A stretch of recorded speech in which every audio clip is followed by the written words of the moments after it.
You're welcome back to the Gavel.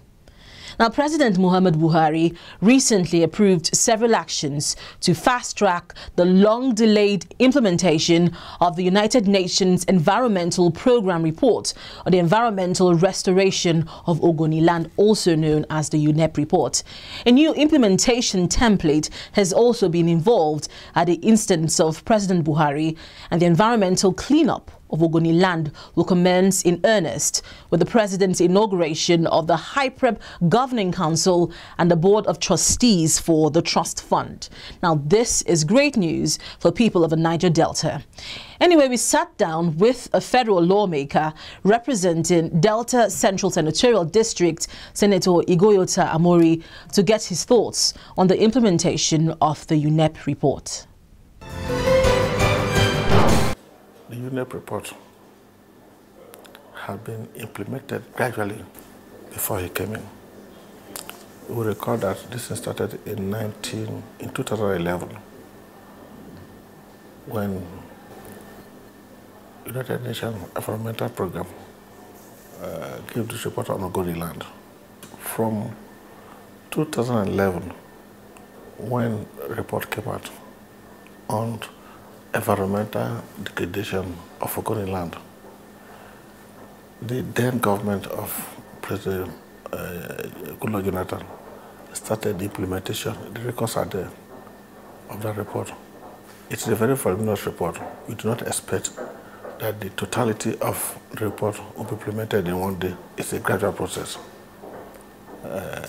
So President Buhari is not the first to implement the UNEP report. He is continuing from where Jonathan stopped. Today, if you go to Ogoni land, what it used to be is not so again. Remember that there was a complete environmental degradation of Ogoni land. And first, it affected water, it affected farmland, it affected the entire environment. And by today, part of the report has been implemented. SPDC has been doing that. They now have clean water to drink. There's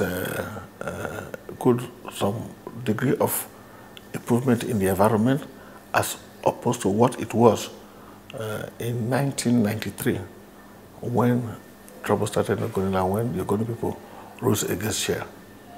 So it cannot be said that the report as produced by United Nations in 2011 was left unattended to until Buhari came. It has been implemented and implementation continues.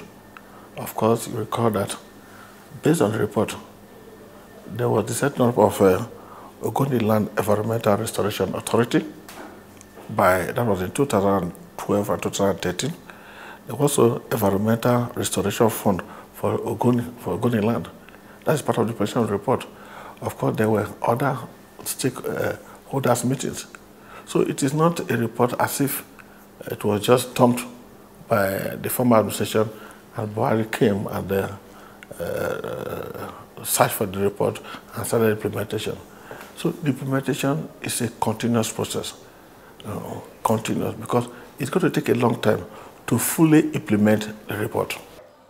Now, the Petroleum Industry Bill, it was we've seen it languishing in the National Assembly, different versions of the bill. In the 7th Assembly, it was reintroduced, but after 4 years, it was not passed. And one of the reasons which some lawmakers say for the non-passage of the PIB was the clause which had to do with the host communities development funds. Now, some lawmakers in the north are not happy or not in support of extra funds being given to the host communities. If the PIB should come again in the 8th Assembly, would you support the host community development fund in the PIB? There's nobody who is from the South or from the Niger-Delta who would not support the PIB. Nobody. Because we are the one who has the issue. And of course, we know where it pinches. Our region, which is the economic base of this country, has been completely devastated by oil exploration and exploitation.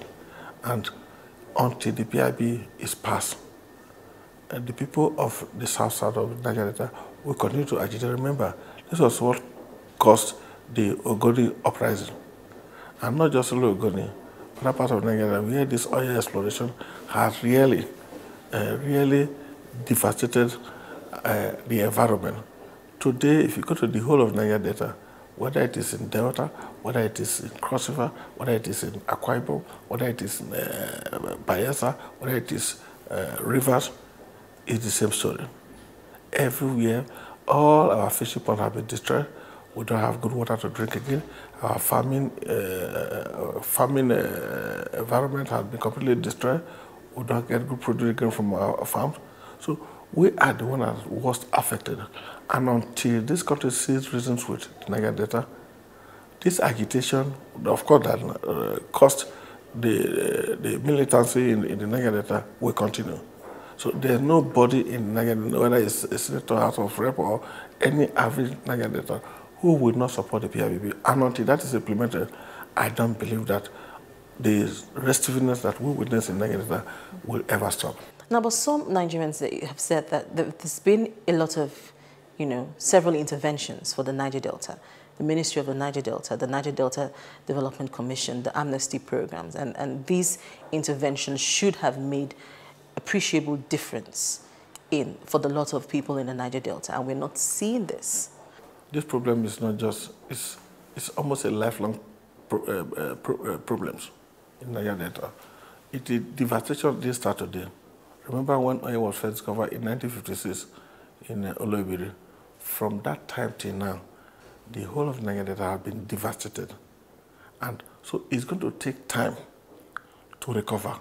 And until there is sufficient recovery, people will continue to agitate.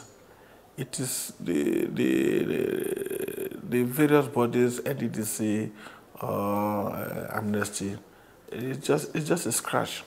It's just a scratch.